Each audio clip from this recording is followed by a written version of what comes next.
Ya kembali lagi di Otodidak. Nah kali ini gue mau sharing Yaris gue ini yang sebelumnya pernah gue review. Itu pernah punya salah satu kejadian yang kurang mengenakan lah. Kejadiannya apa? Jadi sambil cerita aja bahwa di tahun 2017 atau sekitar 3 tahun yang lalu, mobil ini tuh pernah parkir di salah satu cafe di dekat Dago, dekat rumah sakit Boromius itu. Nah di situ waktu itu hujan lebat banget, dan mobil ini parkir di bawah pohon. Waktu hujan tuh lebat, kita kan semua tuh berteduh ya di tempat, nggak ada yang turun, nggak ada yang pergi dari tempat makannya. Nah begitu hujan itu reda, kita ke tempat makan. Di sebelah gua itu Honda Jazz, gua kacanya pecah karena ketumpahan dahan ranting pohon. Dalam hati gue berkata, waduh, kasihan banget nih. Nah tapi begitu gue mau masuk, gue mobil gue nggak kenapa-napa, wah ya aman. Begitu gue mau masuk mobil, ternyata mobil gue tuh sama sekali tidak bisa dibuka kuncinya. Jadi mau dibuka dari kunci, mau dibuka langsung, dia nggak bisa. Akhirnya gue coba buka dari sini, kan ini kan bisa dibuka nih kunci ininya nih dengan cara kayak gini. Gue buka manual pakai ini, alarmnya bunyi dan nggak bisa juga di start stop, nggak ada sensor apa nggak nyala.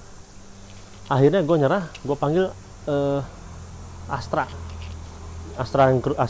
itu ya. Dia kan datang ke lokasi, lalu dia deteksi kerusakan apa. Dia pun sendiri nggak tahu rusaknya apa.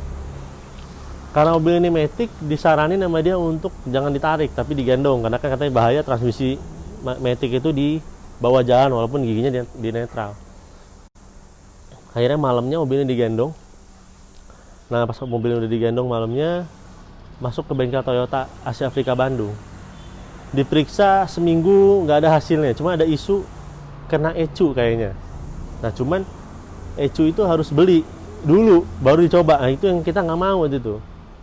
Kita nggak mau, kita minta ecu itu supaya dipasang dulu yang benernya. Ketika memang bener ecu itu sebetulnya rusak, baru kita mau beli karena yakin memang di situ rusak aja. Sampai kita kan ganti sambil nggak tahu itu benar atau enggak, karena emang udah dideteksi kurang. Akhirnya pun setelah sempat protes sana sini, akhirnya tim Toyota ngambil tim Toyota Jakarta untuk ke Bandung.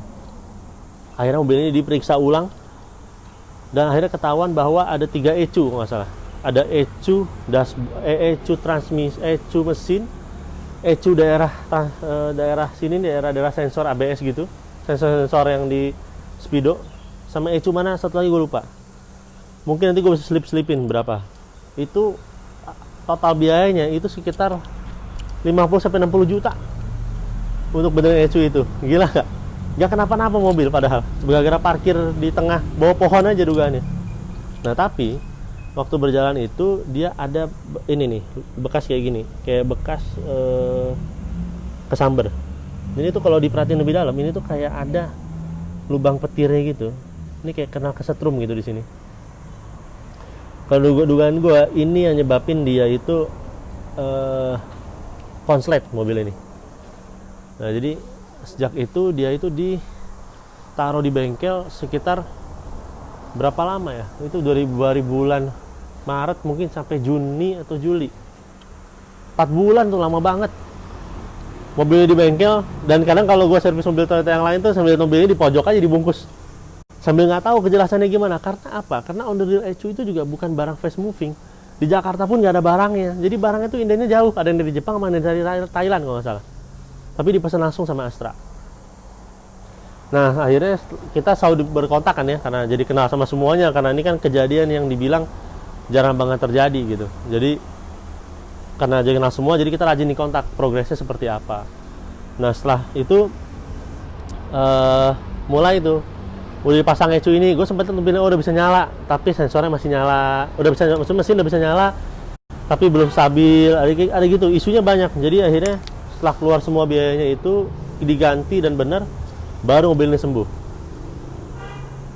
ya, sampai sekarang ya normal ya. Cuman itu pengalaman gak enak ya, karena mau dijual juga waktu itu kondisinya, mau kondisi jarang dipakai gini dijual harusnya jadi tinggi, tapi karena kondisinya kayak gitu pasti turun. Terus orang juga mungkin ragu juga, bener nggak, siapa yang mau ngeluarin uang sampai 50-60 juta sekedar untuk benerin ecu, dapat mobil lagi kan.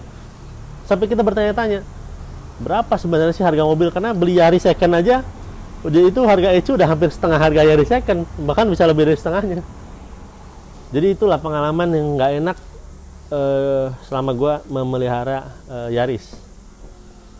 Lainnya sih nggak ada masalah. Jadi kita yakin itu adalah momen kurang beruntung aja karena mungkin parkir di tempat yang katanya pohon itu menyimpan medan magnet yang besar, jadi bisa bikin mobil konslet, dan kita nggak tahu lah. Cuman mobil-mobil sekarang, mungkin kalau kalian punya mobil-mobil yang udah banyak elektriknya, ya hati-hati aja, jangan sampai kejadian. Karena menurut gua kejadian ini bisa berlaku mobil apapun juga, nggak cuman ini. Karena mobil kita nih sekarang banyak yang sudah berecu-ecu, dan ecu tidak hanya cuma satu, ecu ada banyak ecu kadang-kadang. Jadi itu juga cukup bisa bikin gangguan kayak gini. Ya mungkin ini aja sharing keluhan gue, sharing apa yang kejadian yang paling gak enak yang pernah dialami selama merawat mobil ini. Mungkin itu dulu videonya. Saya nggak tahu apa kalian punya kejadian yang sama. Cuma kalau ada kejadian yang sama boleh mungkin komen. Mungkin kalian nyari ecu di mana juga, karena gue tuh nyari di Astra, jadi harganya kok mahal banget, dan gak sempet tanya-tanya yang lain juga karena ragu. Udah beli mahal nanti malah jadi nggak benar. Kalau Astra paling nggak kan dia jamin kan. Itu aja sih dulu keyakinannya. Jangan lupa komen kalau kalian juga punya story tentang Yaris yang nggak enak menurut kalian.